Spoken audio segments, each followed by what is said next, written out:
Talking Memphis Wrestling with Randy Hales and special guests.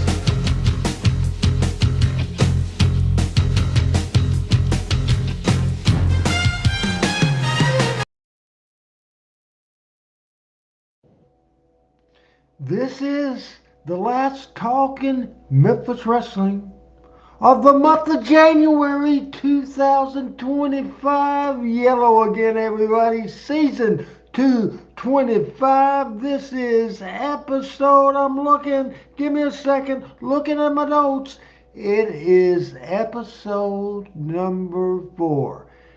Alongside me, where you can't see him, but he's certainly in Georgia and he's pushing the buttons, and that's Adam Dunn producing this show today. Now, Chris Ellis, the assistant superintendent of Southside Arkansas Schools, was thinking he could come today, but he had a ball game and he's not able to come.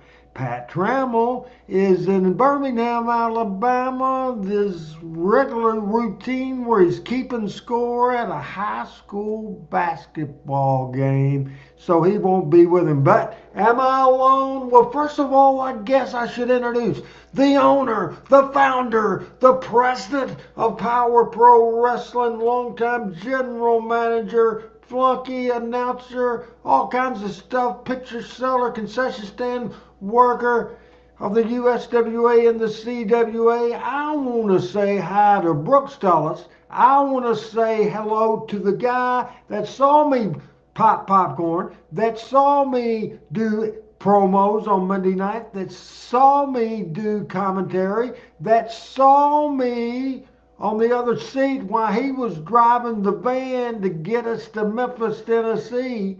The man that while he worked his ass off putting award-winning video together, and I sat there and watched him. Randy West is in the house. Hey, Calvin's here. Al Tuttle, my man's here for the first time in a minute. B.C. Collins is in the house. I said Randy Danny. Brooks Tullis is in the house. Richard Hood is in the house. And now the introduction. He did a radio interview with a legend this morning in the Huntsville area, the Arab area, and he'll tell you about it.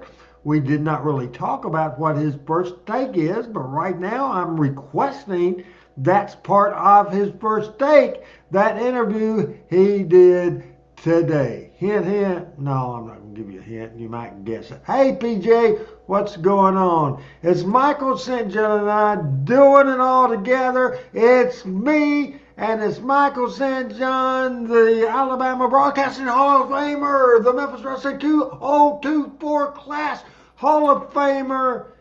Man, I got myself blowed up. What's going on in the first take besides what I told you to say? Did you have a bowl of Wheaties before you came on the air? You are fired up tonight, my friend. I am trying to fire myself up because, to tell you the truth, I started at 4 o'clock this morning, then one right after another, one right after another. Got $130 before noon, and that's good at that time. That's more than I had yesterday at that time, and I did $250 for the day. But at 3:15 this afternoon, I still had that $130. So many people started driving. To tell you the truth, I got a little diarrhea, Michael, if you brought it up. And I'm thinking I need to keep moving around and keep busy and all that sort of thing. And I'm thinking I might, my whole family's sick, even though I hadn't seen them, all kinds of issues. And I might be getting something a little bit. I don't really know. But anyway, again, the Hall of Famer, Michael St. Freaking John. You know, Randy, I think your little bout with that thing could be nervous energy, nervous stomach. I know that always tears me up a little bit. Hi, everybody, and thank you, Randy. A great introduction. And yes, I did have a chance today to interview the one, the only Jeff Jarrett. And he's in town. He was doing the car wash today, going around to all the media people. He was on Channel 31, who is our TV media partner here with Fun Radio, and did a great interview with my friend Max Cohen earlier today. And he was out at the Rocket City Trash Pandas Stadium, and I had a meeting out there. In fact, I missed him by like 30 minutes. But he was out there, I know, sharing some information because he has interest in the Springfield, Illinois Horseshoes minor league single A ball team. And the Trash Pandas have done really great work with modifying the way they market in minor league baseball. So he was out there doing a little investigative reporting on his own. But it's great to be here with you, Randy. And, you know, Jeff is a very unique individual in that when you look at his career, and he's now signed, quote unquote, his last contract with a wrestling company. And when you look at Jeff's career, starting in Memphis, starting with Memphis Wrestling, of course, the son of a Hall of Fame promoter and one of the most wonderful individuals that I had the opportunity to work with. And you look at where he's been and what he's done and what he's been through and what he's overcome. I think Jeff will go down in his own right as being an outstanding wrestler, an outstanding promoter, and an outstanding individual. And I don't think there could be any better platitudes that we could share and throw his direction, roses that we could throw his direction. But he's in town tomorrow night. Collision and the other show that they have is at the Von Braun Center. It's going to be a long show because they're going to do live on TBS, and then they'll go keep rolling and then take the show for Friday night with Collision. And we were talking, and one of the things we got to talking about in the interview is how this area, and especially Huntsville, of course, the proud home of Bobby Eaton, but some outstanding wrestlers back in the day, including the man that trained Bobby Eaton, Orville Hutto, who wrestled for Gulas Welch Wrestling for a long, long time, did a lot of jobs for him, but a great talent in his own right and a great trainer, as he turned out to be.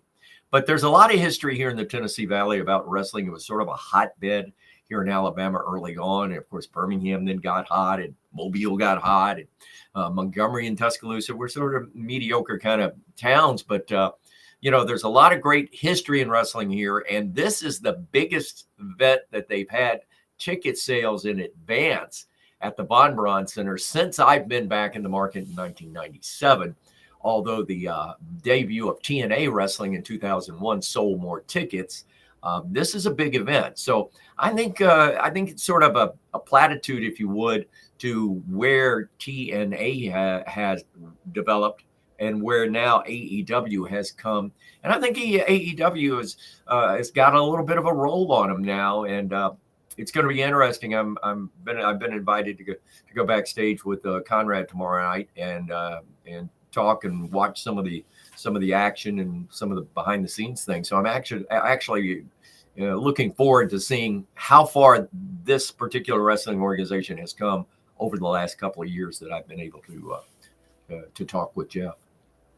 Anything else on your first take? Any response to that Kansas City? Kansas City.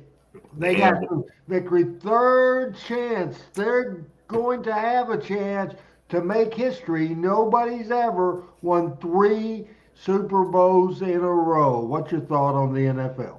Well, I'm not a big NFL guy and I'm not a big NBA guy, but I do like playoffs. I don't like the fact that it is a rematch of 2 years ago. I'm not big on rematches in football. I don't think college teams should ever play each other twice in the same season. And of course, in the NFL, that's part of the regular season. But, when you look at Kansas City and you look at the Philadelphia Eagles, the Eagles have a very tough, if you would, backing from their crowd. Their fans are tough, hard-nosed fans. And Kansas City is in the middle of America, and they've sort of just placed the Dallas Cowboys as America's team of late. So, I think it'll be an interesting Super Bowl. It's in New Orleans, which is in fact, the Super Bowl ends on Sunday, and Mardi Gras is that Wednesday. So it's going to be a mob scene in New Orleans. And, of course, New Orleans had a tragedy prior to the Sugar Bowl. But I've got to give the edge to Kansas City. I think I think Andy Reid, who used to be the coach of the Philadelphia Eagles, has put together a juggernaut team, and I think they're going to do it. I think they'll three-peat. You ask if there was something else. I have to do this really quick, Randy, if you don't mind. A lot of people that know me know that one of my interests is I love reading about the mafia. And I grew up, my grandfather was Italian, my mother was Italian, and I grew up sitting at the right hand of my grandfather at the dinner table. And the only time my grandfather, who I loved and cherished to this day, the only time that he ever hit me, the whole time I was a kid, and I know I probably did a million things that needed to be smacked around for, but I didn't get it, except one time with my grandfather, and I was about 12 years old, and I'll never forget it. We were talking at supper, and we were all, there were 6 of us at the table, and I was at the right hand of my grandfather and the right side of him where I always sat. And there had been a story on the evening news that night about a big mafia bust in New York City. And this was probably around 1964, 3, somewhere in there. And I remember saying, and I'll quote this, I said, "Oh my, when I grow up, I'd love to be in the mafia." And before I got that out of my mouth, I had a right hand across the front of my face that I will never forget. But even despite the fact that I made him mad and he smacked me for saying that, there are funny stories that come out of the mafia in New York and all that kind of stuff. And this is just one story I read earlier today in the New York Post that I thought was funny. And it's funny because of the nicknames, if you would. But a Nassau County police detective allegedly was moonlighting for the Bonanno crime family, and conducted a phony raid on a rival gambling operation, illegal, of course, run by the Genovese family, according to federal court documents. The cop, Hector Rosario, was accused of breaking equipment in Sal the Shoemaker's, Rubino's backdoor casino inside his Merrick, Long Island store, Sal's Shoe Repair. So Hector decided to get in on Sal the Shoemaker, and now he's in trouble. But the nicknames are hilarious. We had nicknames for wrestlers, and that's why I bring it up, Randy, but none of them compare to be as funny as the nicknames for people in the crime business. Very interesting, unique first take, and that's what I like about this show. Expect the unexpected on a Tuesday night. Expect it, and we give it to you. Michael St. John's here. I'm Randy Hales. Adam Dunn is producing. Pat Trammell's keeping score in Birmingham, and the coach is superintendent or assistant superintendent in Southside, Arkansas. So 2 of the gang is here, and we're ready to go. Last week we started, the last couple of weeks we've been talking about 85, and we probably have another couple of weeks of 1985 to do. It's just such a great deal, and I think the MVP is Superstar Bill Dundee. The heel turn of 1985. This is after he came back from losing the first loser leave town. He came back in 1985, and they're working for a second loser leave town at the end of the year, and so Dundee is just doing real good stuff. They did some crazy stuff, and I wanted to get Adam, if he can go back in his memory bank and think of the last video we saw, and it was a trick by Jerry Lawler to give Bill Dundee a reason to believe Lawler when Lawler says, "I'm quitting the business." What did you think about that classic scene with Lance Russell finding Jerry Lawler and not too good of shape? What did you think about that to set up the deal? All-time classic. All-time classic. I mean, how many times have you seen something like that on a wrestling show? You talk about expecting the unexpected. That was sort of the thing about Memphis wrestling. You never knew what you were going to get. And that video, and I think the best part of that is knowing Jerry and knowing Jerry's temperance about alcoholic beverages. He played a hell of a drunk not to have ever been drunk before. Makes me think that he's been tricking us all these years. I don't think so. I don't either, but it's just very interesting. We got some interesting stuff related to that coming up, and some of this might be out of order. I just went with numbers on the video. It might get a little out of order, but this is a spotlight on 1985, and you'll see some fabulous ones. You'll see a lot of Lawler Dundee. You'll see a lot of Lance and other stuff. We're going to start with a 1-minute 33-second Part 8. 1:33 Part 8 from 1985 with Michael St. John, Adam Dunn, and yours truly, Randy Hales on Talking Memphis. Where is Lance Russell? He must have sat down with Lawler. The last thing we saw was Lawler saying, "Sit down here, Lance." I guess he sat down because he ain't here, right? He's just taking the day off.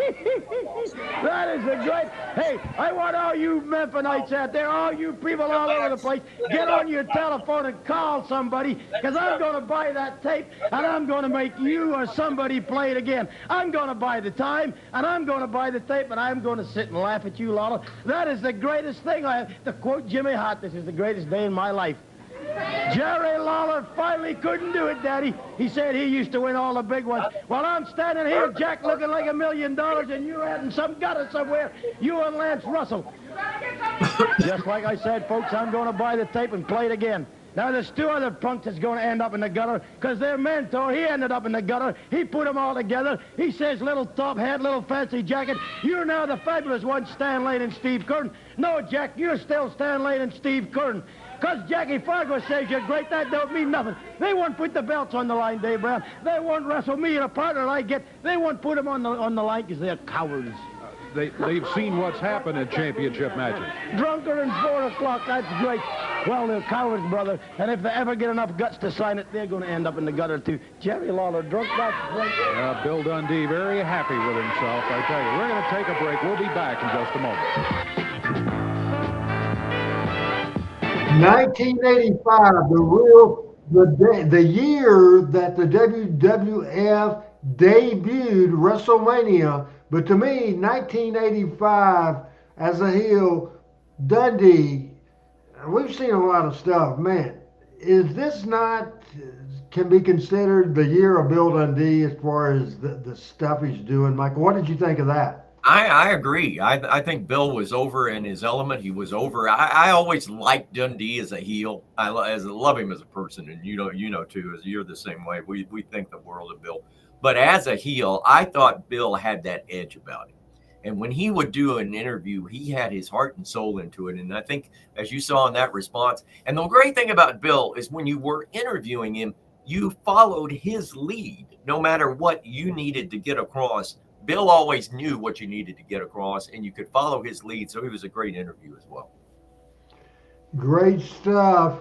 We are talking Memphis Wrestling. We're going through 1985 with part number 9, 5 minutes, 13 seconds. Part 9. Flash. Now, Tojo and Jerry Jarrett were in a North American Tag title match in Kansas City, Missouri, and they lost the match. And as a result of all of that, you're Tojo's new partner, Hawaiian Flash. Yeah, that's right. I was a little bit embarrassed. When you lose your hair in a match, you really'd rather not let everybody laugh at you. But you know, some good came out of that, Dave, and I have a little proposition. I know that Bill Dundee's in the back watching. I want to explain what happened in that match and possibly why we lost it. As we got up to the arena, we drove up to the back door, and Tojo, we got our bags, and Tojo beat on the door, and some guard or custodian came, and he opened the steel door real quick, and he busted Tojo's toe. And that's going to the arena. Mm-hmm. As a consequence, Tojo was not able to wrestle in the match, and I had to wrestle the whole match. And our opponents had a combined weight of about 520 or 30 pounds. And during that match, I had to wrestle the whole time. Well, I lost the match, but when you wrestle for 45 minutes against 2 guys, it gave me a little new confidence. Now, Tojo and I have a match here to wrestle the Fabs, and Tojo's really not in any condition to with that toe, to wrestle in a championship match. Now, he can wrestle a match that's not a lot riding on it, but when it's all on the line, you want to be at 100%. That's right. And so what I wanted to do is offer this match to Bill Dundee and the Superstar, because I know how bad they want to wrestle the Fabs in a title match. Well, it's Bill Dundee and the sheep herder, I understand now. Yeah, the sheep And herder, right? if Bill would come out here, I have a little proposition I'd like to offer him. Okay, well, let's see if we can get him out. Yeah, and as mentioned, Jerry had his head caved and match in Kansas City. Here he is. Didn't have to wait long for him. Hey, Halloween's over. Lawler and Lance is laid in the gutter drunk. This little bald squint-eyed Jeff standing here looking like Humpty Dumpty. And you, what happened to you, Chrome Dome? Now, give me a little proposal. What do you want, Dad? Because I kind of liked you, Jerry. I really did. You're not really a bad guy. Well, I always had a lot of respect for you too, Bill. And what it amounts to is Tojo and I, I'm probably, you don't keep up with the tag situation much. Oh, man, take a look at that monitor. You took Tojo, why would you let him come out and make a fool of himself like this? He take it off. He go ahead. Wait, no, Tojo, wait. Bill's not a bad guy. Tojo and I won. Oh, I always liked you. I never thought much of this little slant eye, though. Yeah, well, Tojo and I won a shot at the Southern Tag title. You remember when we beat Bota and Bubba? All right. I'm willing to trade you this tag title match. If you would give me, the Hawaiian Flash here, a shot at your Southern belt. Now, wait, Bill, wait. I realize... You want to wrestle me for this belt? Yeah, well, Jerry Jarrett wants to wrestle Bill Superstar Dundee for this belt in a title match. Well, I know that I'm not a Jerry Lawler, and I know I'm not a Steve Kern, and I know I'm not a Stan Lane. And you won't give them a match. But I did... Oh, I will, right after I beat the world champion. Well, but you see, Tojo is not able to wrestle as my partner for the tag title. And I did real good against these guys by myself. I can see that. Well, no, I lost the match. But don't you want to wrestle the fans? So what you're really saying, let me get this clear. What you're saying, if I sign a single match for you, the Hawaiian Flash or Jerry Jarrett, whatever, you will sign over the title match to me and Rip Morgan. That's what you're saying. That's right. That's right. Against the Fabs. I'll trade you against the Fabs, and this coming week, instead of y'all just having a WrestleMania match, you get your wish and you get a tag title match, and then that night after that match, I'll go back in the ring. And No. You want it back to back. You want me to go out and wrestle with Rip Morgan. No, I'm not taking nothing off Stan and Steve. They're fair wrestlers, and I'd be a little tired after I whooped them, and you want me to come right back and wrestle you? But. Hell, yeah, give me the pen. The more I think about it, the easier it is. Yeah. Where did we sign, Jack? I've signed here. Hey, don't come creeping up on me, boy. I've signed here at the Hawaiian Flash, and if you'll sign right there. There it is, both signatures. So that's for this one, right? If you'll sign here on that's Stan and Steve have already signed this, and if So this gives Dundee and the sheep herder, right? It's for the tag title. So I'll have 3 belts after this match is over. I really did like you, Jerry. You're not such a bad fellow. You're all right. Matches are signed. All right, thank you, Hawaiian Flash and Tojo Yamamoto. That's it, and the matches are signed. We'll take a.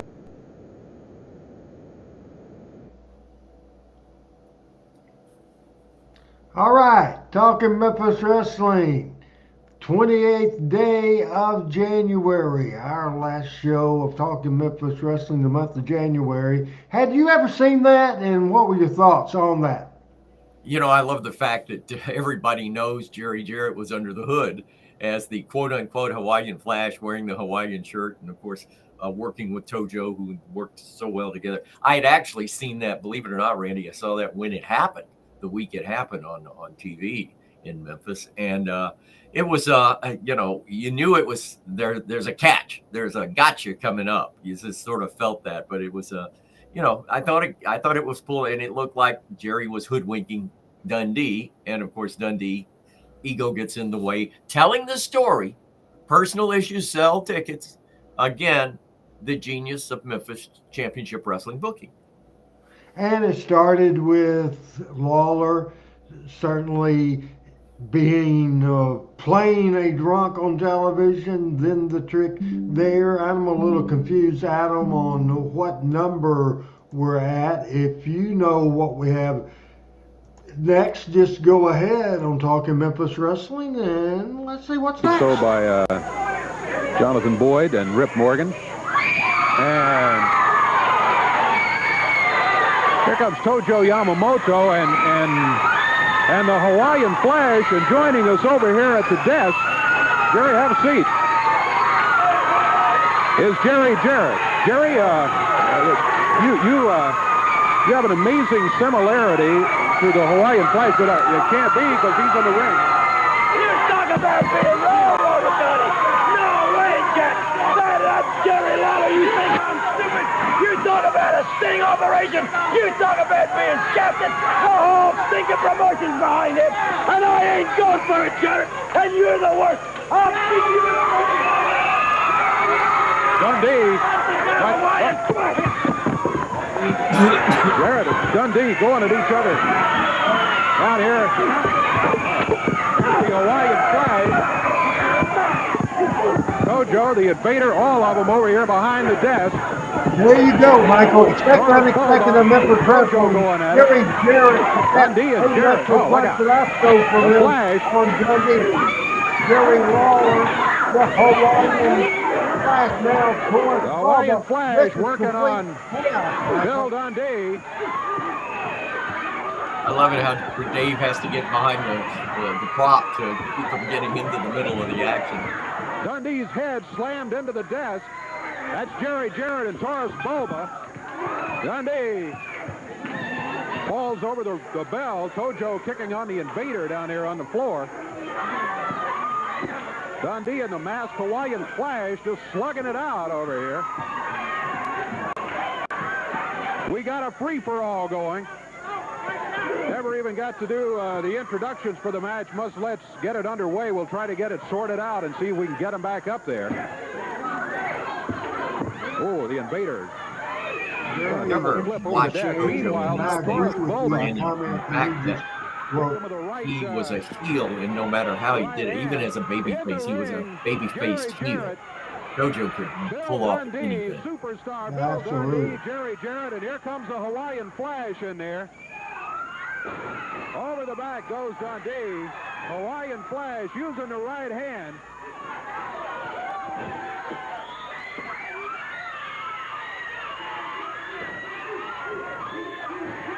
Jonathan Boyd, Rip Morgan, the Sheepherders jump into the action up there. We got about 8 of them out here going.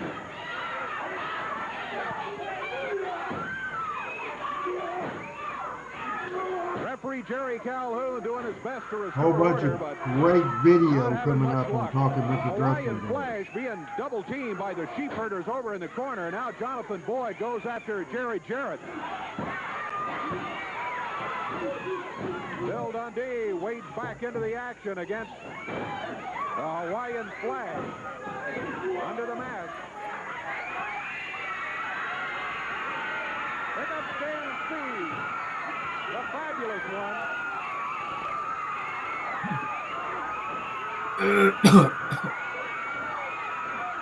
A free-for-all underway. 10 or 12 of them, and now a chair in the ring. Steve Stern hammering Rip Morgan with a chair. There goes the Sheepherders. There goes Bill Dundee. Taurus Bulba with a boot to the back of Jerry Jarrett on his way out. Oh, Tojo Yamamoto has just smashed the Invader with a wooden shoe across the back. James says, in my opinion, Bill Dundee was a better heel in 1985 than Roddy Piper was in the main event of WrestleMania. That's strong compliment there, Michael. Indeed it is. Boy, I love this brawl. Memphis brawling. Memphis wrestling, Memphis brawling. Synonymous words with each other. Bill Dundee. It started when Bill Dundee was upset. But he says a switch has been made. And that the Hawaiian Flash was Jerry Jarrett when the contract was signed. But he says it's now Jerry Lawler. And he knows he has to face him in the upcoming as Dundee headed out. There's that chair against Stan Lane has it. All right, we're going to have to take a break and try to sort this out. We'll take a break and we'll rejoin you.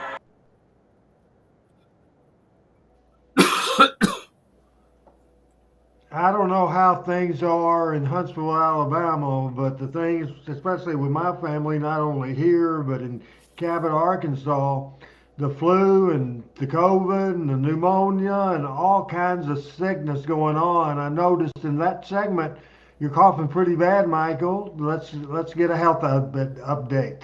It's a dry cough. I started, Dr. Youngblood gave me a Z-Pack yesterday, and I started it, but just a little hacky dry cough. And I think it was brought on with the weather. I think the cold weather, I mean, you had it all last week. Today it was almost 60 here. It's going to be 63 tomorrow. But hopefully we've seen the worst of winter. Probably not, but hopefully. But I think everybody's got, my wife's got it. And in fact, Joshua had it last week. So I think we've all got this. It's a little congestion thing, just a little light thing, but hopefully a Z-Pack will knock out anything that may come this way. Any more comments about that wild brawl we just saw? Every time I see a brawl on Memphis wrestling, I think, my God, the Memphis wrestling or the Memphis brawling, no matter what you call it, it was so typical of what this promotion and the success of this promotion was all about, because you tuned in knowing you're going to see a fight. It's a bar fight. If not every show, just about every show, some hell is going to break loose and there's going to be a fight or a brawl. This was one of the better brawls because everybody that was involved, they had major stars in that ring. But typical Memphis wrestling. Especially now in professional wrestling, it seems like, and it frustrates me, Michael, it seems like people are more interested in the inside goings on, the scoops, if you will, than who wins the wrestling match or how they won the wrestling match or who the bad guy is or who the good guy is or whatever the case. I want to play a video, and I'll do the intro for it, but to give Adam a heads up, it is video 11. This is a inside video, but it doesn't expose anything. It goes along with the story of the ruse set up with Lawler drunk and that sort of thing. This is just a great thing. Again, it's inside, but it's not. It's treated as a shoot and a trick for Dundee. And I had forgot that too. I watched it putting this together, and it's just tremendous. And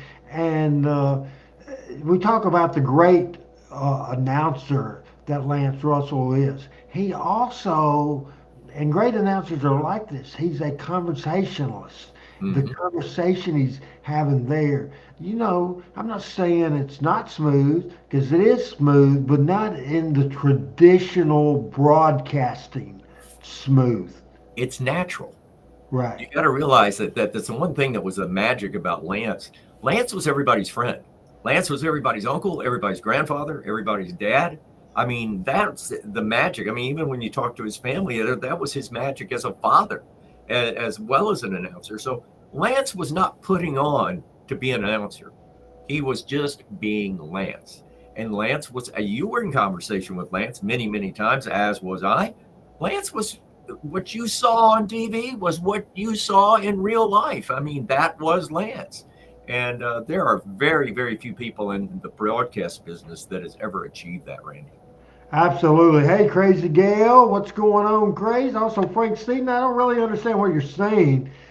Frank, Adam, if you put Frank's there, he says, Randy, you need to brag on Arkansas State having the best team in college ranks in Arkansas.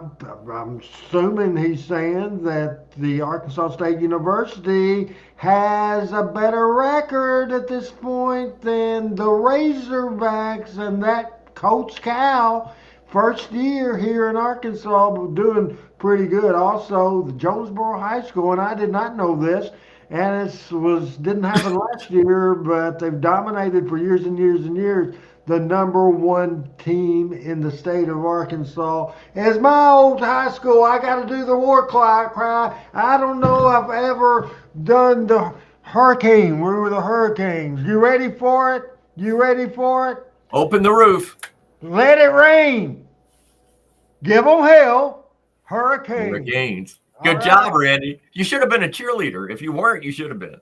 I was not. Back in those days, that would have been frowned against. I guarantee you that would have got you beat up.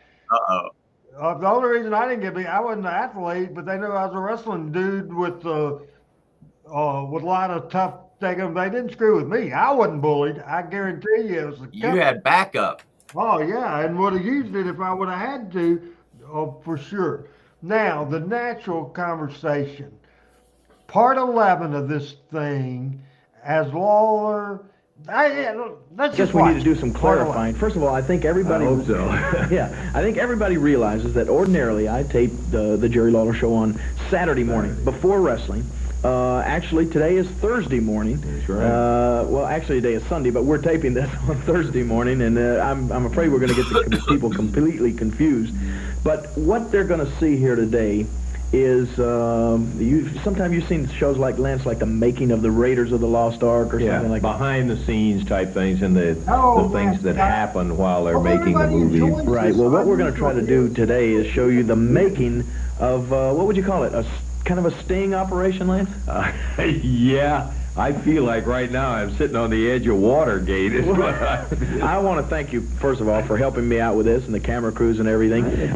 If this thing works, you will have seen yesterday on the wrestling show, if this all comes about, you'll see an incident involving the Hawaiian Flash and some different kind of things. But we're about to see if all of this takes place. And incidentally, I guess if Bill Dundee is not fooled by this whole little charade, well, they probably won't even be seeing the show. Be seeing this. We'll have to do a completely different show. But if you are seeing this, then I guess our little scheme worked. And what we're going to do is try to show you a recap of how this big championship situation came about. And hopefully by now, the Hawaiian Flash has a Southern Heavyweight title match coming up Monday night with Bill Dundee. Hopefully, right, Lance? Yeah, that's true. Hope that it all comes off that way. That's the intent. And I think it's important, Jerry, that everybody understand why that this kind of a sting thing took place. Why you're involved in And it. yeah, and the reason for it. But I have to say, I have gone along with it 100% because I think that Dundee has not been justified in his attitude about not giving you a title match. After all, well, you'll cover that. He gave you one, you gave him one right before, knowing that Flair was coming in here, and the whole thing just kind of hacked me off, to tell you the truth, that he wouldn't give you a return. Well, today or yesterday or however this is going to work out, hopefully he gets a little bit of the payback. And I'll tell you what, we'll be right back with the rest of the show. If you've understood what's taken place so far, we'll be right back with more of this confusion right after these words. Oh, and what we're going to do now is try to explain a little bit of what we tried to explain earlier. I am fixing to get myself made up here, and thank goodness it was close to Halloween time, Lance. I was able to get all of this kind of makeup and stuff. You found. And we're getting ready to shoot the little scene that hopefully they saw yesterday on the wrestling show, right? All right, that's exactly right. And what I think we ought to do, Jerry, is to go back and recap exactly what Bill did. Yeah, you go ahead. I'm going to be putting some of we this. got to get this. I need to look like I'm a drunken bum and I've That's had it. a shade and so okay. You're going to be out there a drunken bum. And I hope this works. oh boy, I'll tell you, I do too. This is weird. Never been involved in anything exactly like this. Stubble. Is that what that is? I think. Oh yeah, I see. Huh. What we're going to do right now, though, Jerry, is go back and take a look. The whole purpose of this is to get Bill Dundee involved in a Southern Heavyweight Championship match with Jerry Lawler, because, of course, November the 18th is coming. Ric Flair comes in, and the Southern Heavyweight title holder is going to be going against Flair. Let's go back for a minute, Jerry. I did a little recap of exactly the things that Dundee did to warrant all of this charade. We can that show we're that doing now, and hopefully they'll understand a little bit better about what Right. we're seeing. Okay, let's take a look at it right now.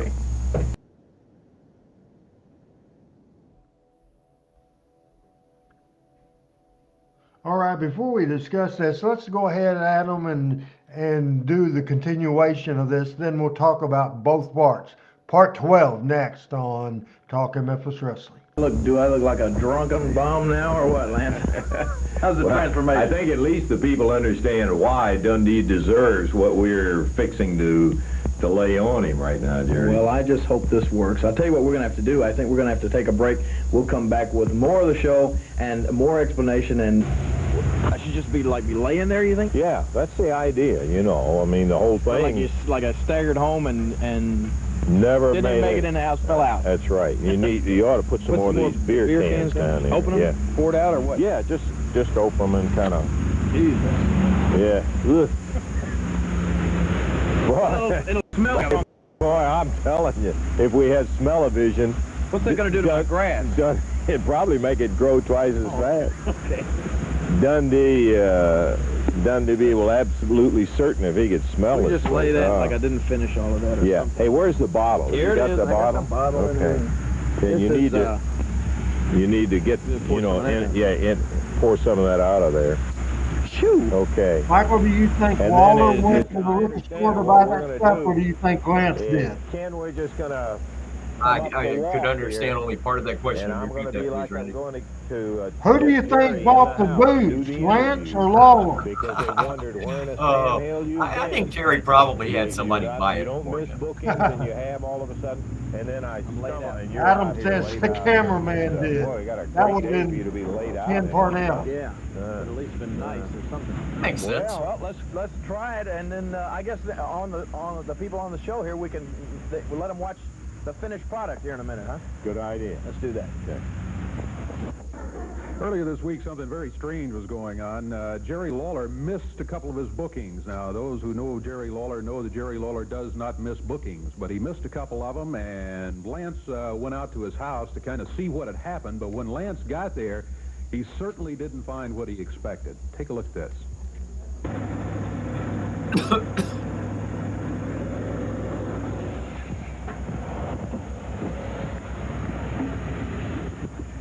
Yeah, the mic. And thank you.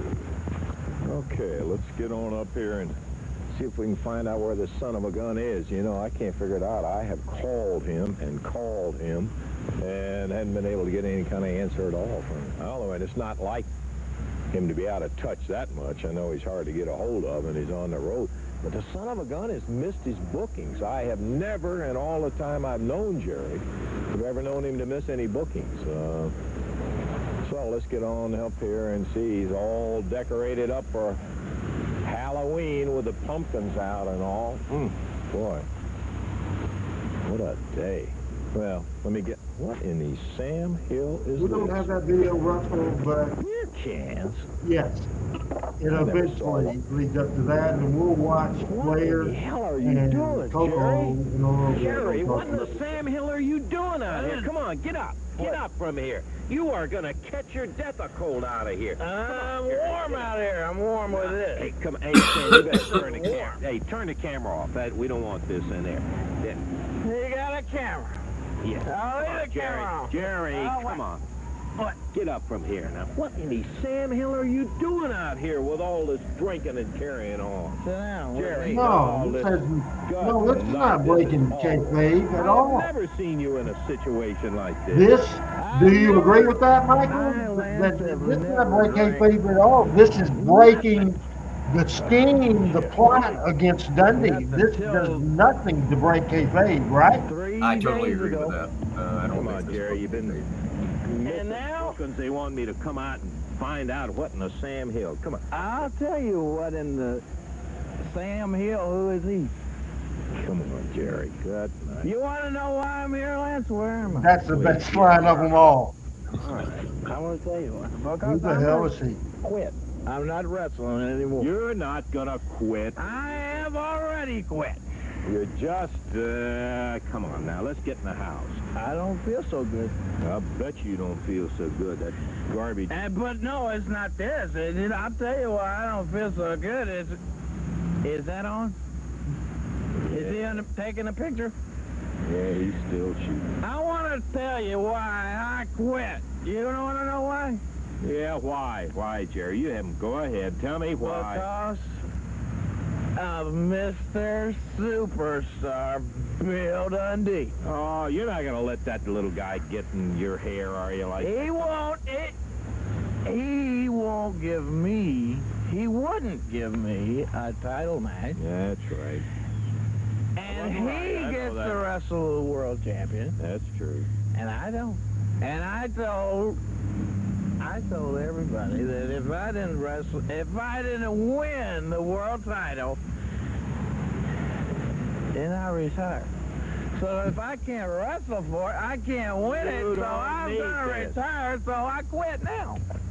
Hey, that costs a lot of money. Yeah, I know it. Okay, come on. Let's get in the house. Now, Jerry, you don't need any more of this. Now, come on. I don't Things aren't that bad. I don't need any more Bill Dundee. I don't need any more wrestling. You're going to let Bill Dundee do this to you? Now, come on. Get yourself together. Let's get this all back together, man. You still got a chance. I, Lance, have got a chance to quit. And I do.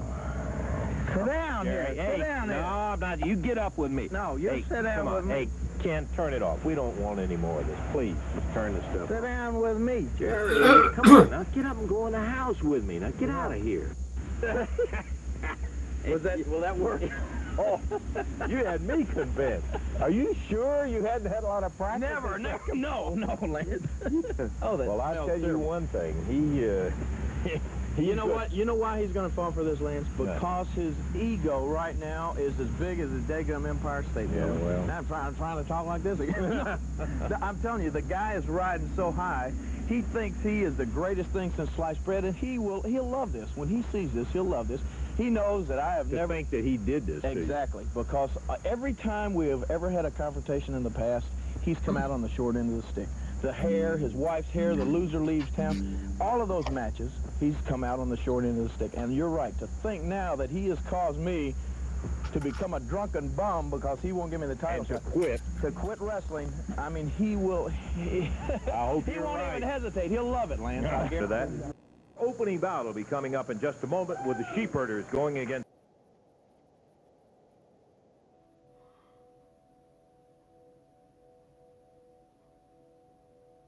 Your thoughts on that? He looks like a great drunk. He looks like a great drunk. I mean, it pulled it off to perfection. And they did it look like, unless there was a previous take that they busted, it looks like they did it in one take. Well, with Lance and Lawler involved in something, I almost guarantee you it was done in one take. I mean, Lawler is, Lance too. They're both the best of the best. I mean, both of them are. That wasn't easy to do either, right? No. And for Lance to stay in character, and of course, Jerry, the consummate actor, pulled it off. Now I'm going to give you a little bit of kind of follow up on what's going on. That at that point, the match was set because the trick and everything that happened, and Dundee cheating the whole 9 yards. He was scheduled to have, and I'll make sure that I give everybody the right information on this thing. And this was on November the 18th, 1985. November the 18th, 1985, on a Monday night. It ended up to be Bill Dundee versus Ric Flair, because Dundee was the Southern Heavyweight Champion. However, they did an angle where, in reality, Dundee, thinking he's the heel and Flair's the heel world champion, and the world champion has to go over that sort of thing. So Dundee pitched the idea, and Jerry Jarrett did say, hey, we'll do a thing where I lose my title match in a TV match, an upset with Coco Ware, and Coco will wrestle against Ric Flair for the NWA World Championship. We'll see that about the entire match, and we've showed it before here, about 28 minutes. But this card, the second time of the year, we did a Crockett Promotion, Jarrett Promotion show. And the interesting thing, Michael, is the first one drew 9,600 people, but $100,000. They really jacked the ticket prices up. We're jumping ahead. For the end of the year was and we'll get to it, had no NWA talent at all, just a Lawler Dundee single match. Did 11,300 people. Not as much money, did great money, but more profit because they didn't have to split it with Crockett like he did before. It was just proof that if you have the right stipulation the right heat on the right heel, it goes together. It really does. And so did 100 grand, which was probably, I would guess, maybe 5,000 people in September, with everybody known to man. And in September, the main event was Lawler and Flair, and did that. Then they came back and probably did 3,000 tickets for this deal. And one of the matches in this six-man was Ole Anderson, Arn Anderson, and Ole, Arn, and Tully Blanchard against Magnum TA, The American Dream, Dusty Rhodes, and Jerry the King Lawler, about 6 minutes. And I think this is Ole Anderson not respecting Memphis wrestling and not giving a shit that Lawler's over. And to me, he did everything in his power. You guys watch this and tell me if Ole Anderson was trying, well, absolutely, I'm not saying he was trying to bury Lawler, but he was certainly not doing him any favors. So let's watch that six-man tag team highlights. It's 6 minutes and something. Well, it took place in Memphis, Tennessee, Mid-South Coliseum, the bunkhouse match. Look out, no rules, just let it go, with Lawler, Dusty Rhodes, Magnum TA against Ole and Arn Anderson and Tully Blanchard. Here they are in action.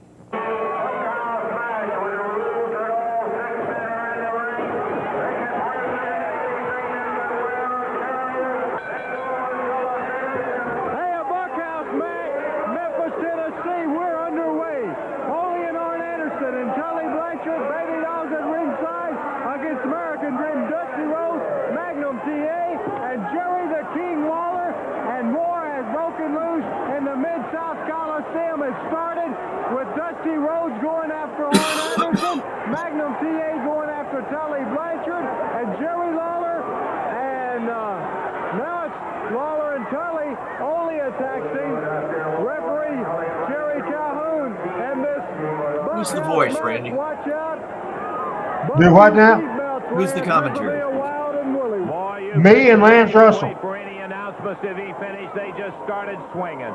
And I mean to tell you, it is nothing but nonsense. Lance was the ring announcer, so it started hot. So when that happened, and I was at the table, I would just do the play-by-play till Lance got back. Good job. Anderson and decks him.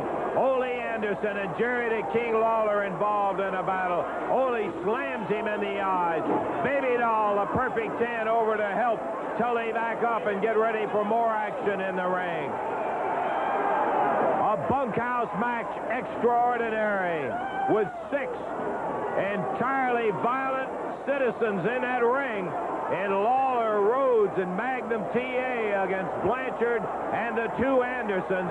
Out of the ring goes Arn Anderson. His big Dusty Rhodes, the American Dream, drops down to the concrete to go get him. Magnum firing away on Ole. Lawler going after Tully Blanchard. The referee. Now Ole sold for Dusty. He sold for Magnum, but he didn't sell much for Lawler. Did you notice that? I did. And noticed how stiff that he was on those punches, too. Yes. He was potato every Dusty time. over there has busted open the head of Arn Anderson. Anderson back in the ring. Big drop kick from Magnum as Ole Anderson picks up Magnum, and Lawler with Ole now.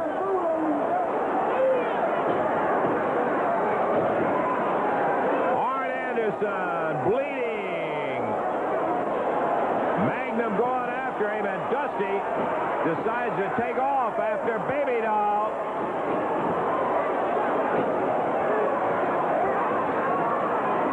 That shirt that Dusty has on says the American Dream, son of a plumber. Dusty Rhodes from Austin, Texas. Dusty will tip in at about 282.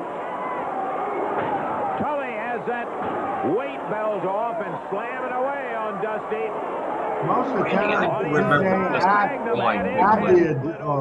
I did the time cues. Lawler takes a shot. Do what, Michael? I don't remember Dusty drawing money in Memphis. I know he had a single match, a couple of single matches with Lawler that were main event, but I don't think they were super big houses. No, to my knowledge, it never sold out. Blanchard hands the belt over to Ole Anderson as Magnum dropped on the top rope by Arn Anderson. Dusty Rhodes back in to help out his partners, grabs that belt. Ole hanging on, and the Dream and Ole Anderson struggling over the belt. Anderson comes away with it, hammering down on Dusty Rhodes.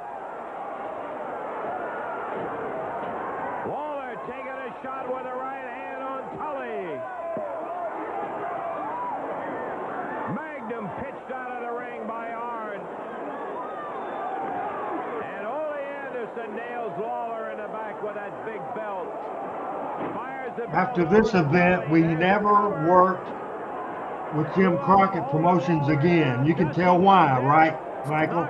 Oh, absolutely. There's some bad blood right here in the ring, literally. Lawler's right shoulder is up. Dusty has the belt. He's after Tully.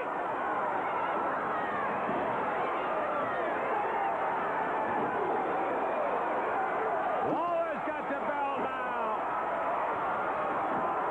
Slamming on Ole Anderson. Now Blanchard. Magnum TA blast. Lawler is laying those belts into Ole big time just then. Absolutely. After Arn, but Ole Little payback.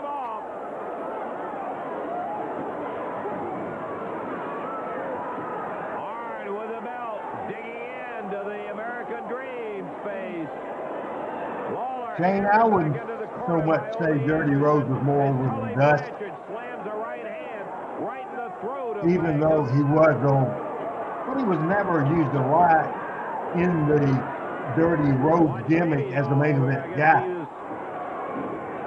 thought she was she evidently Bo James is saying Ole hated Ron and Don Wright. Also, he knocked them in his book. And Ron and Don Wright drew nothing but money in East Tennessee. I think Ole being from Minnesota, even though he migrated down to Atlanta into the Carolinas, I think he had a bird in his saddle about wrestlers from the South in general. 601, the big elbow of Dusty Rhodes. That's another thing. That was the Dusty Rhodes finish after Ole beat Lawler up the whole match. Then Dusty got the shine. and he beat Ole. That didn't do this territory any good at all.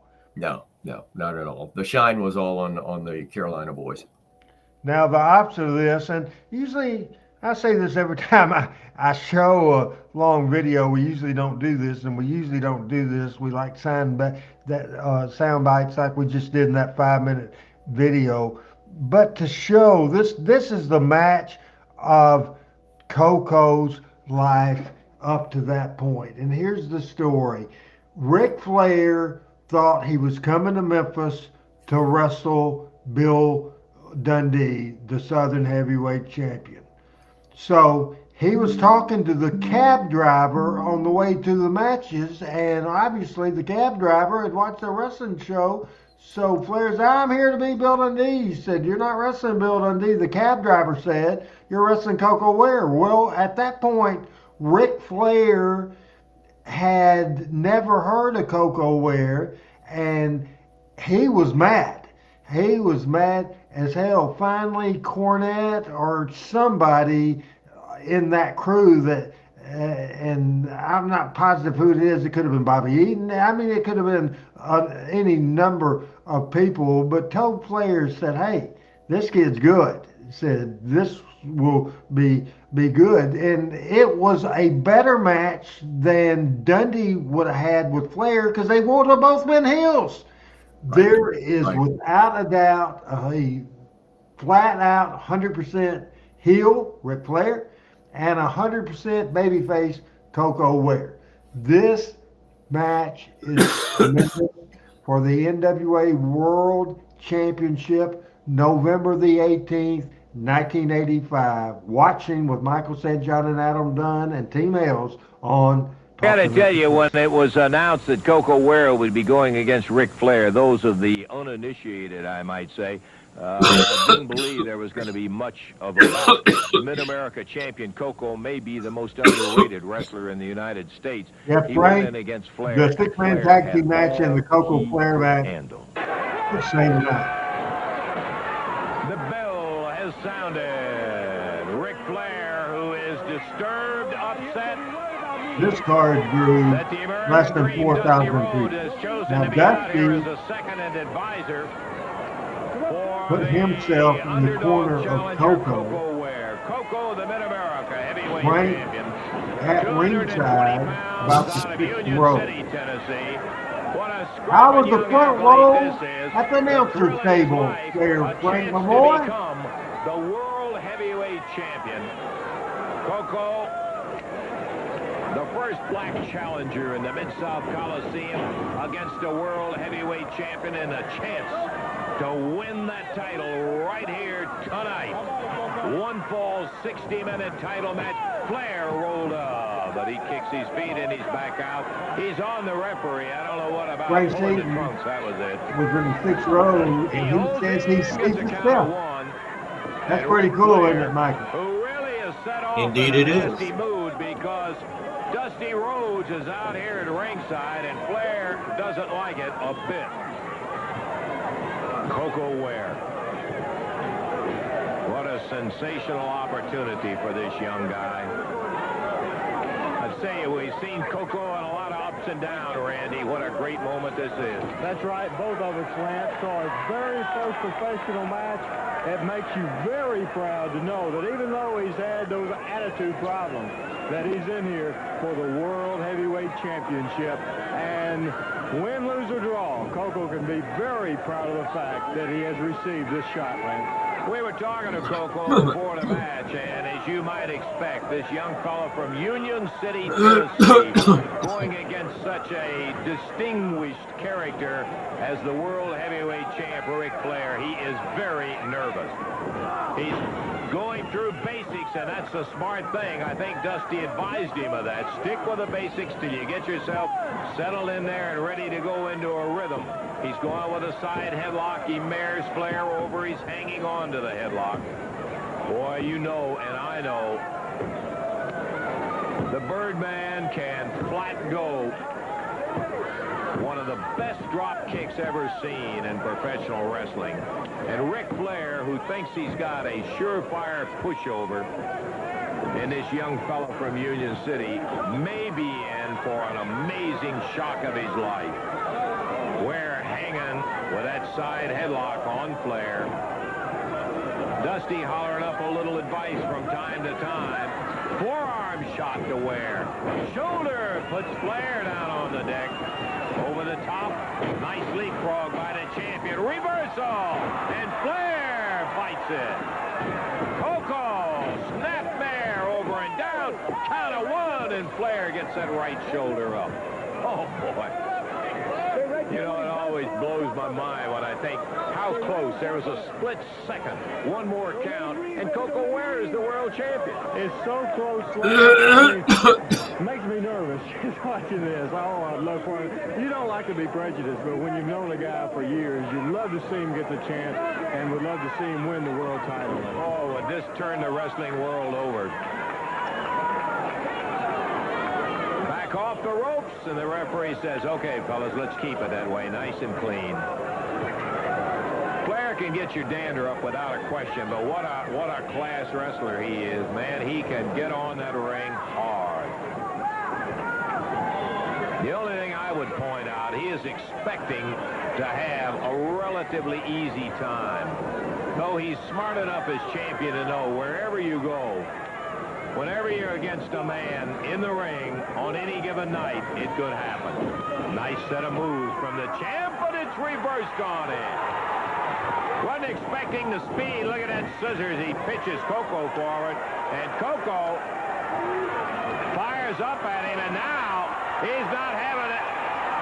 He's not having any of Flair pushing him around. Coco Ware showing that he's not at all the champion. He may be nervous, and I think all of that's by the board. As Flair, whoa!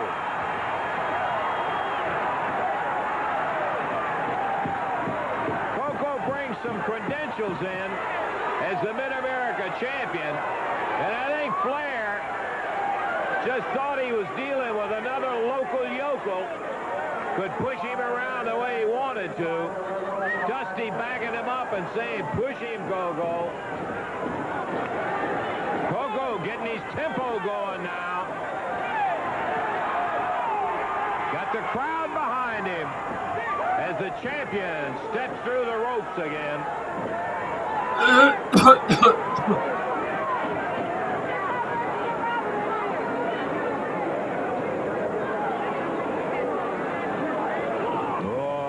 what a quick move. Flair popped that knee to the midsection, hit him with a chop so fast. Blisters Coco Ware with that chop. I think there's no doubt, Michael, that the crowd at the Mid-South Coliseum in Memphis, Tennessee, they're into Coco, and Coco's doing a great job. Fantastic. This is really, I'm watching. Coco was really quick back in those days, and that, yes, I think that told what he was doing. Oh, he almost got him. I mean, he was that close. And Ric Flair, with a little fright in his eyes, for the first time as he realized how close he was to losing his championship. Flair stops him with a knee, chops him. They're trading licks again.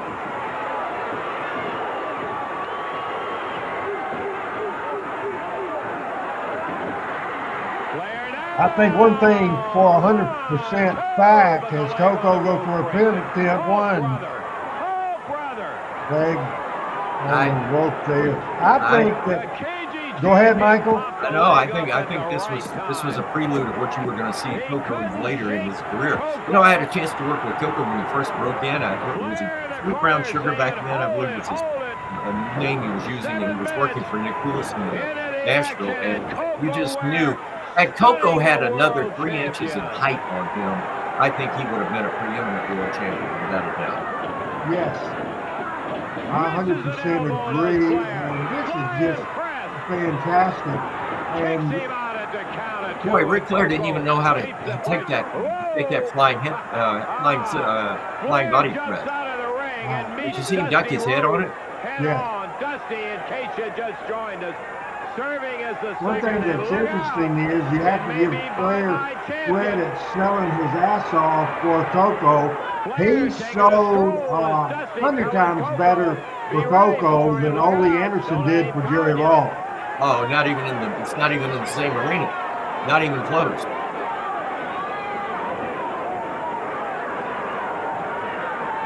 I'll give Rick his credit. I thought of all the world heavyweight champions, including my all-time favorite, Harley Race. I thought Ric Flair sold better than any of them.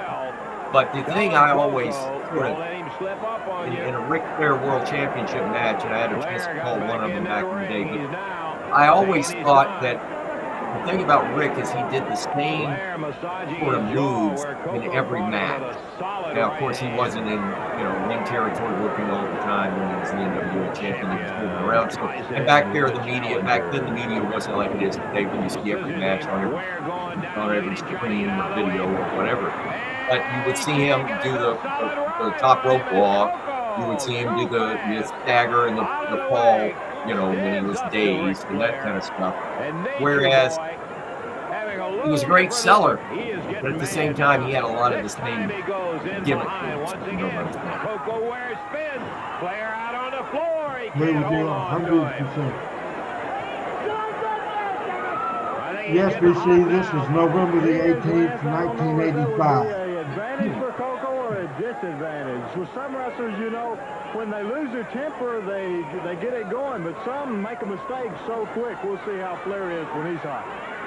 Absolutely right, Randy. You can't tell how it's going to affect somebody as cagey. Nick Bockwing was one of those guys. When he gets mad, brother, look out, because he really steps up to another level. That's right. Jerry Lawler, too. We can name a few. Flair going to do a little test of strength. Coco took a serious chop right under the chin. Oh, he caught him. Maybe right at the throat. Coco is down and hurt.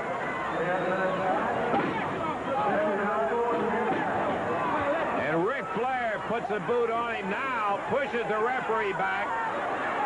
As the referee, Jesse Allen, says, wait a minute, let's not be pushing anybody around. Jesse Allen. Matt said it before I did, Bo. Somebody that Nominesco brought in, I believe. Whips him across the ring.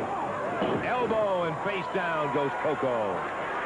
10 minutes and 30 seconds into the action. Coco Ware down in the middle. Flair drops with a knee right across the head. Says to Dusty Rhodes, you want something? A tag? One. I mean, a tag. A pin. Got a 1, 2, and Coco's out of it. Put to the midsection.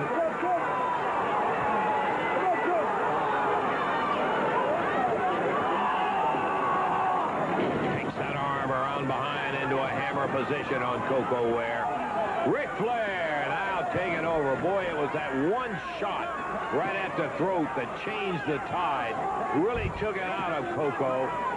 He's young and very resilient, so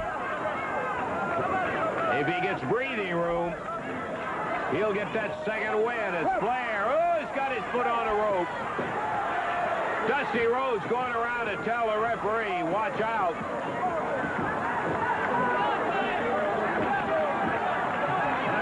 And once again, Flair with his foot on a rope, cranking that arm up.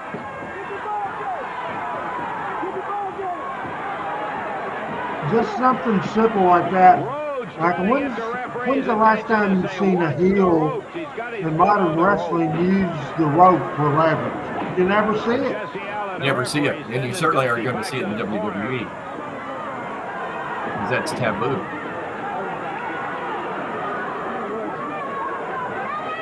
Was your Randy's interview with Jeff? Championship match with the champion over. I think I've always thought that the little things are what differentiates a great champion from a good champion. Buries his head down in the canvas. And Flair. Michael, was your interview with Jeff pre-recorded, or did you do it live? No, I've got it pre-recorded. In fact, I've got it here on this computer. It airs tomorrow morning on Funhouse Morning Show at 8:10 Central. Into that mat. You can stream it or listen to it online at fun927.com. He's trying to get loose, but Flair, you notice how far forward he is to keep So, folks, if you want to hear, what time do you have it scheduled to air tomorrow? 8:10 Central. 10 after 8 Central Time. Say that again. 10 after 8 Central Time.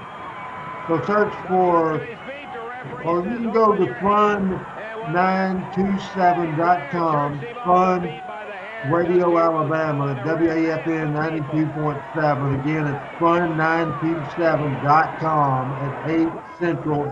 8 what Central? 8 o'clock, 8:10, so 10 after 8.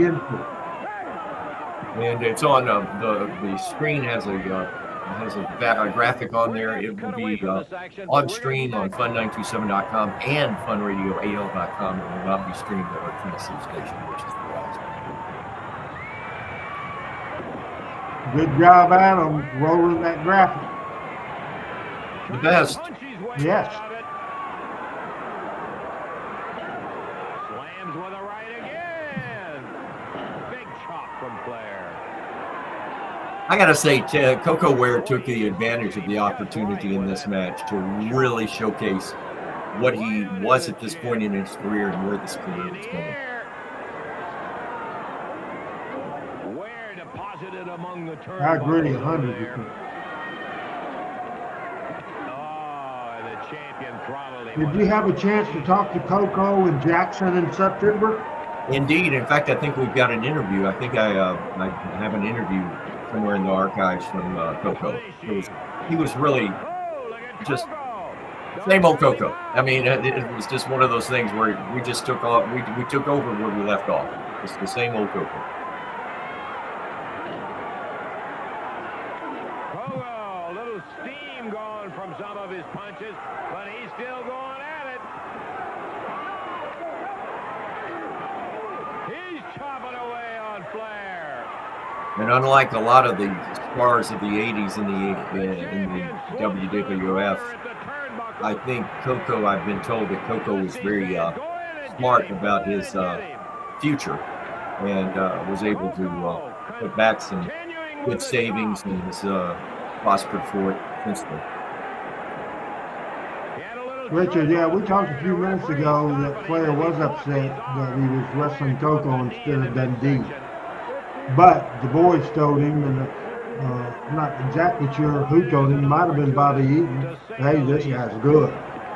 This guy's great, and we'll have a hell of a match, and they did. I wonder what Rick's reaction was after the match.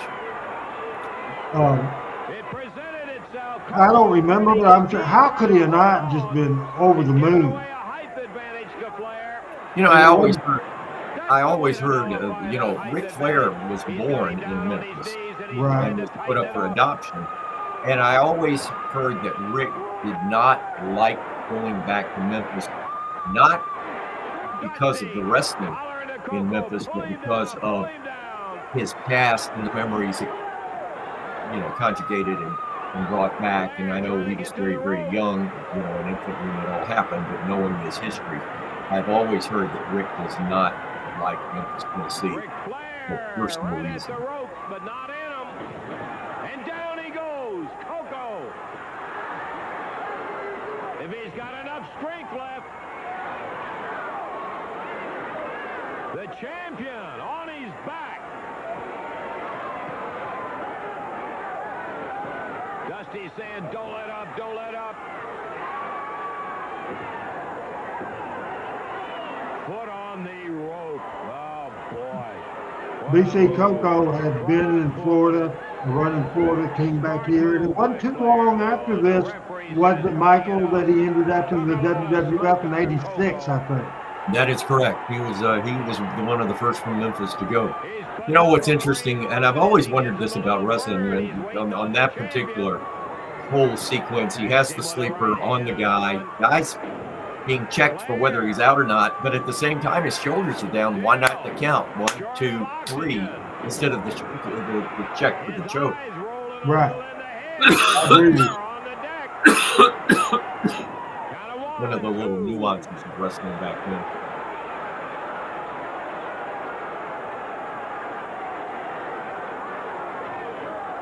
Flair blocks him, and boy catches him with that vicious chop. And dumps Coco as he picked him up, worked him into a side suplex as he snapped him down onto the back of the neck of Coco Ware. Coco trying to get up. Flair pushes him down. Richard, Coco and Norvell Austin, as the Pretty Young Things, a fantastic tag team as well. You're exactly right about that. The challenger. Well, Randy, in your opinion, who got to be the bigger talent or the bigger star, Coco or Norvell? He may have shot a lot of energy. I think Coco, even though Norvell was over for Ron Fuller in southeastern Mobile big time. So, and of course in Memphis, Norvell and Sputnik Monroe drew a ton of money. Exactly. Obviously, but with Coco being a WWF Hall of Famer, I would give the nod to him. Would you? I also would say that only because Coco, you know, he got the push in WWE. He was a major WWE star, and I know at one time one of his action figure was one of their top 5 sellers. Absolutely. Flair holding, putting the pressure on. Coco gets it over. reverses the pressure. Flair lets up, comes out of it, and he broke the hold. I think Lance is underrated as a play-by-play guy because he's so good at interviews and the banner and all the stuff. But he's doing an excellent job. I mean, Gordon Soley or Jim Ross couldn't have done this good a job, I don't think, Michael. I totally agree with that. And here's the thing about Lance, when it was a match where, I think this is pretty much, I know I'm that way. If I know this match is going to be seen a lot on different venues or in different towns or in different arenas or different, even now with the streaming and all, it lives forever. Give it a little extra effort. You know, you practice a little harder before you go in there. You take better notes. You're prepared, I think, better mentally and ready to go. You know, I dare say one of my best calls, in my opinion, two matches that come to mind that I know I was on my A game was the Eddie Gilbert, Jerry Lawler TV match that we showed on this show last month, I think it was, or in November. And I had actually forgotten about it, and I saw it on this show, and then I went back and downloaded it, and I'm like critiquing myself, and I was like, you know, this isn't a bad call. You did your homework, you did your job. But the other one being the Harley Race Nick George Lewis match, 60-minute Broadway, the famous Daddy Says Sell match. And, you know, to me, the commentary that and this is my personal opinion, but the commentary I did for that match stood out because it was a football game call. It wasn't a wrestling or boxing or challenge call. It was a game call. And that's kind of where I put those two matches. It may be a mistake trying to use that hold on him. 1, 2, and Flair comes up. Agree with you, Lance. Coco using Ric Flair's fat hold, but it looks like he's doing some damage with him, Lance. Oh, he's got powerful legs. That's where he gets that great drop kick. He's really putting the pressure on Ric Flair. Bo James also says Norvell was over big in Knoxville. I know Ron Fuller just loves Norvell also. There's a shot of Big Dutch. If I may, let me say a quick prayer for everybody. And Bo, I hope your dad came out of his procedure today well. I didn't get a chance to answer you on Twitter, and forgive me, but today was a crazy day. But Godspeed to your dad, and it's real well and back to good health real soon. Yeah, Roy came through that sucker, and Bo got him home, and last I heard, he's resting and he's doing fine.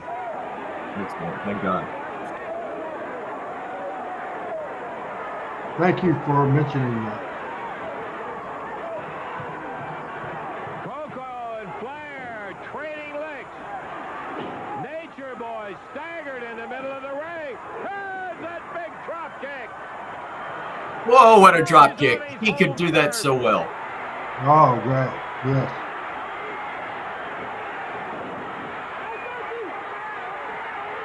Crowd hollering. Look how high his elevation.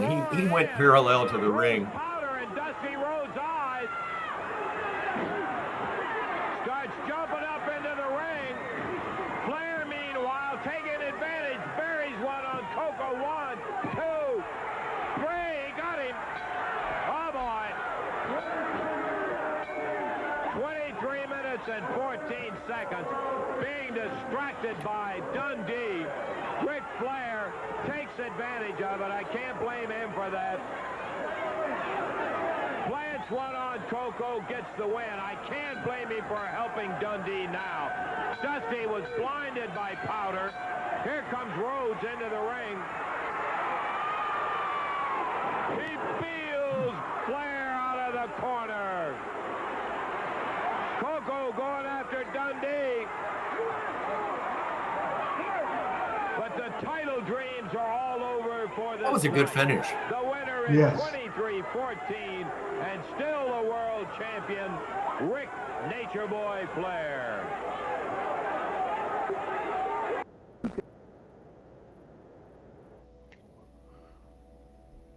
we will continue our series, and next week we lead up and we have our video. We'll come in and out of it a little bit, but our video of some of the promos leading to the December 30th Lawler Dundee. If Dundee would happen to lose the match, he would get his hair shaved, and his wife Beverly would get her hair shaved. Lawler would leave town. So we'll absolutely 100% wrap up 1985. And we talked about Jeff Jarrett earlier in this show. His rookie year was 86. We will also start in the near future, 1986. Hey, this has been a fun. Not to slide anybody else, but we have a good chemistry together, and we had a good subject matter. This has been a lot of fun. Well, when you're working with the best, it's easy to shine. And I'm working with the best. I mean, your knowledge of wrestling is second to none. You had such great runs in the Memphis area. And of course, you know so much about the business. I've said this before on this show, and it's not a knock at you, Randy, but if one of the wrestling companies, major companies, doesn't come to you and say, hey, I need a booker, I need somebody to help me get this over, you're the guy. I mean, the two guys that are sitting on the sideline right now that can help wrestling companies in the best that I know in the business that I've been trained in are Randy Hales and Jimmy Cornette. And both of them are sitting on the sidelines, successful, loving what they're doing.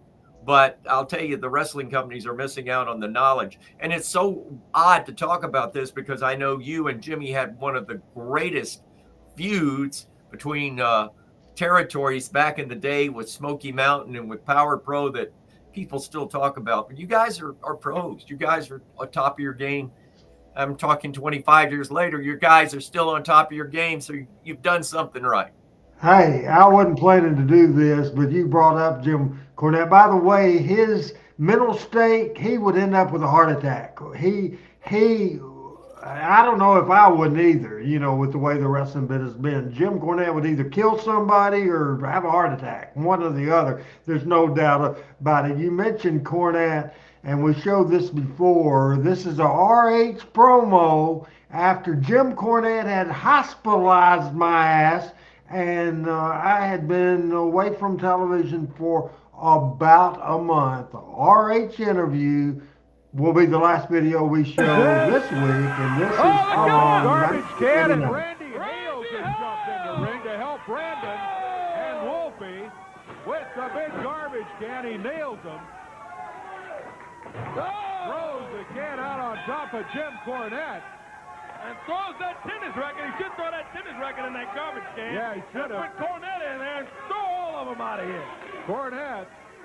He slipped up and falls, probably on that pizza that they had laying around. Randy, says the crowd. Yeah, man, I've never been happier to see him. He's been out for 6 weeks after an injury, thanks to James Cornette. Yeah, just thank you for showing up here, Randy Hales. Back.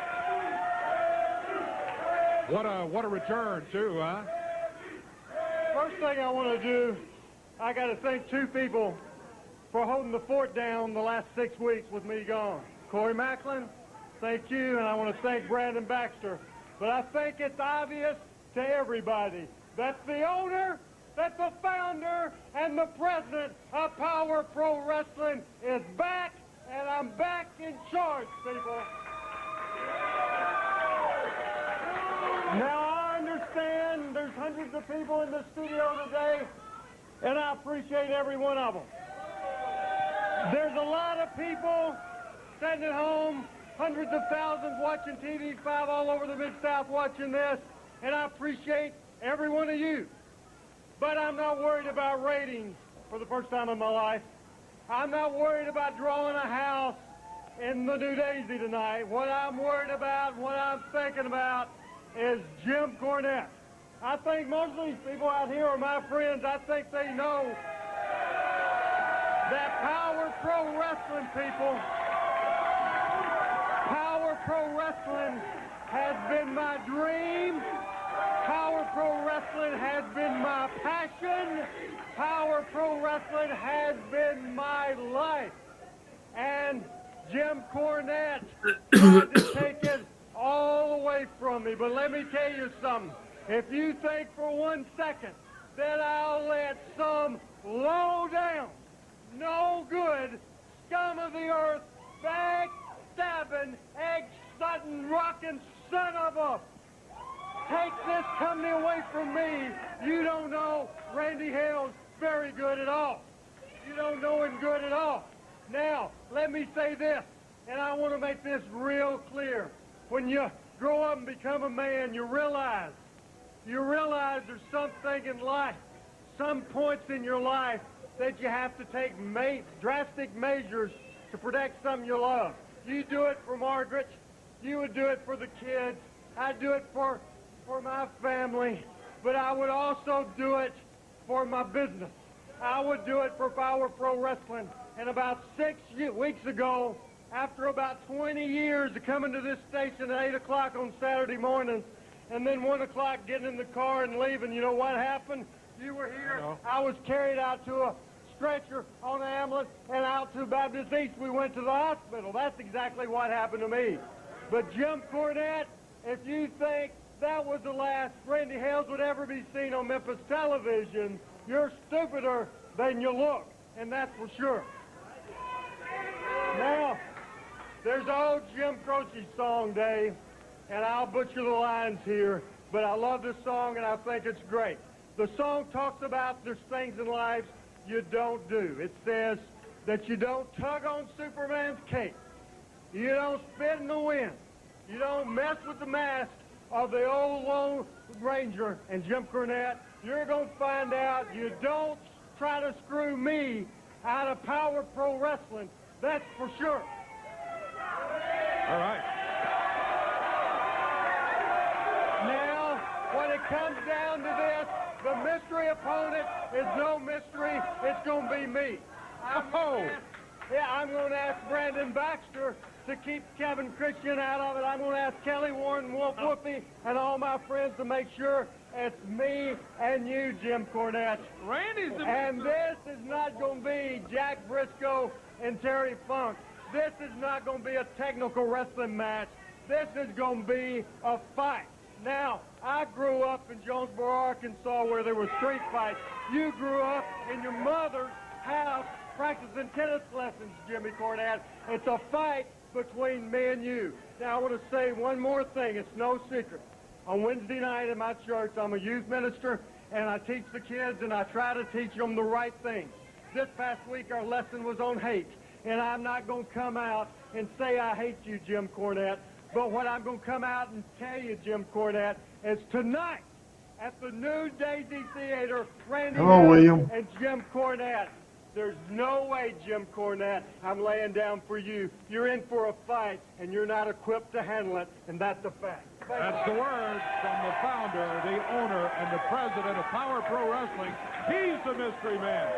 That was as fired up of an interview as I've ever heard you do. You know, I would say that is without a doubt, I think not only my favorite, but it's the best babyface promo that I ever did. Doing a heel promo just was easier for me because I'm a natural heel. But that had all the points. It was thought out. It wasn't scripted. Obviously, I had the Jim Croce thing that I wanted to say. I knew I wanted to say a thing about the youth group, you know, but it wasn't a scripted promo. It was absolute not, but you have bullet points in your mind. And, you know, I uploaded that 2 or 3 weeks ago and thought, because we're going into February the 10th on a Monday night. It's the last Power Pro show of the series. We'll be showing on a Monday night, February the 10th, as Adam has that graphic. He is damn good, Adam Dunn. All he has to wait for me to say something, he finds that graphic and he puts it up there, and we're looking forward to that on February the 10th. But I'm proud of that interview, so that's just a very good thing. Final words, as we're going to get out of here early today. You need to rest your voice, man. It'll work. Everything works. I mean, this time of year, you know, it was funny. I would call my doctor the other day, and normally I'll have a couple of colds between the start of fall and, you know, going out to football games in the rain, or, you know, something will get you going. And this is the first. I had a great checkup a couple of weeks ago, my annual with him, and I called him yesterday and I said, I've got a little tickle in my throat. I texted him and then talked to him and I said, tickle in my throat, a little dry cough. I said, I'm thinking maybe I need a Z-Pack to knock out anything and just as a preemptive strike. And he looked at me, or he said to me, normally I get 2 or 3 of these calls a year and you haven't called me this year. And I went, I haven't had anything. So I had a cold to start. The first game of the football season was August 18th, and I had a cold to start that. It was the normal summer cold that you get at the end of the summer season. And then I've drank my passion fruit juice every morning. I've taken my vitamins. I've said my prayers. I sound like a Hulk Hogan skill here, but no, I've just, I've been lucky, and hopefully I can avoid the cold too as well. But tomorrow night I'm hoping to go down, and it was funny because Jeff asked me about Joshua today, and Joshua is already, he's already been on me. Hey, Pawpaw, can we go? Hey, Pawpaw, can we go? So I got to talk to his mom in the morning. I did one thing didn't mention this at the front end. I took Joshua on Saturday to Bowling Green, Kentucky for the Cincinnati Reds Caravan. They do a thing where they have players, and the manager was there, and Nick Kroll, the president, and so forth and so on. And I took him. Well, when I got there, I gave him my business card, and I said, is there an area that you want the media to sit or whatever? And the lady that was putting it on, their media director, said, "Oh, we're so glad you're here. You want to do some interviews?" And I'm like, well, I've got a microphone in the car, but I wasn't really planning on working. Oh, we'd be honored if you did some interviews. There was only one TV station there. Channel 40 was there, and it was just a cameraman with a camera. So I got the royal treatment. And of course, when Pawpaw heads backstage, right who's on the hip. And so before they came out to the public, he's already gotten his picture taken. He's gotten autographs. The manager's already talked to him. He stood there as I did my interviews with Jim Day. And he was in hog heaven. And then he got back and he told his dad about it. And his dad, I talked to him Sunday after Mass, and his dad said, "You know what you're doing to this kid." He says he's not going to, when he goes to a show for the rest of his life, whether it's an event like this or a concert or something, he thinks that he has access to backstage before anybody else does. And I said, well, as long as Pawpaw is alive and God gives him the breath that can do it, I'll take him. But anyway, long story for a short thing. But I think this AEW show tomorrow night is going to be a very, very good show in this town. Real quick, final words, Michael, as we get out of here and head to bed. Hey, you are the best. I really appreciate it. And I miss Pat. I really do. He's like a brother to me. And Coach, I absolutely love Coach. And I know they are both so dedicated to kids and what they do in their lives. But, when you and I are on here, it's like old times. I mean, when I find out it's just you and me, we've done TV before together years and years ago. We've worked together in the studio, backstage. I mean, it's like riding a bicycle, Randy. I mean, I love working with you, and I love the folks that are watching and listening, but I really do, and I say this every week, thank you for allowing me to do this. I really appreciate this. And you don't know, it's a high point in my week. It's a time that I can reflect and also get fired up for what we're going to do next. You and Adam Dunn, I mean, we probably don't say enough about Adam Dunn and what he does for this show. And I just think it's outstanding. And again, I just want to say from the bottom of my heart, a big thank you to you, because I know you're the brains behind this and the genius behind this. Back straight at you, and for Adam Dunn, for Michael St. John, missing Pat and Chris, for Team Hales that were out with a lot of comments today, I'm Randy Hales. Last week I had Michael because my voice was kind of weak, but I think today, for once in my life, my voice is more fired up than Michael's, and it's certainly not coughing, so I will close this show today by once again saying, for Michael, I'm Randy. Bye-bye. And